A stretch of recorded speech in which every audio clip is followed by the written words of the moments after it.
ইডির নজরে এবার টলিউড অভিনেত্রী ঋতুপর্ণা সেনগুপ্ত। রেশন দুর্নীতি মামলায় তলব অভিনেত্রীকে। আগামী 5ই জুন তাকে ডেকে পাঠানো হয়েছে সিজিও কমপ্লেক্সে। ইতিমধ্যেই অভিনেত্রী ঋতুপর্ণা সেনগুপ্তকে নোটিশ পাঠানো হয়েছে। ইডি সূত্রে খবর, আর্থিক লেনদেন সংক্রান্ত কিছু তথ্য যাচাইয়ের জন্য টালিগঞ্জের এই অভিনেত্রীকে জিজ্ঞাসাবাদ করতে চায় কেন্দ্রীয় এজেন্সি। লোকসভা ভোটের ফল ঘোষণার পরের দিনই তলব করা হয়েছে টলিউড অভিনেত্রীকে। ইডি সূত্রে আরও খবর, রেশন বন্টন দুর্নীতি মামলায় তদন্ত করতে গিয়ে ঋতুপর্ণা সেনগুপ্তের নাম সামনে আসে। কিছু আর্থিক লেনদেনের কথা জানা যায়। সেই সূত্রের সামনে উঠে আসে ওই অভিনেত্রীর নাম। সূত্রের খবর, তথ্য যাচাই করার জন্য গতকাল পাঠানো হয়েছে নোটিশ। সকাল 11টা নাগাদ সল্টলেকের সিজিও কমপ্লেক্সে ইডি দপ্তরে যেতে বলা হয়েছে ঋতুপর্ণা সেনগুপ্তকে।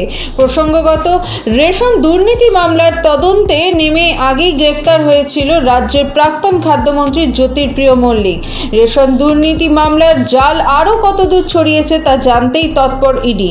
উল্লেখ্য, এর আগে রোজ ভ্যালি দুর্নীতি মামলাতেও অভিনেত্রীকে তলব করা হয়েছিল। সেই সময় সিবিআই তলব করে ঋতুপর্ণা সেনগুপ্তকে। এবার রেশন দুর্নীতি মামলার নাম জড়ালো অভিনেত্রী ঋতুপর্ণা সেনগুপ্তর। কিছু আর্থিক লেনদেন নিয়ে প্রশ্নচিহ্ন, যার উত্তর খুঁজতে তৎপর এজেন্সি। ব্যুরো রিপোর্ট, সূত্রকার সংবাদ।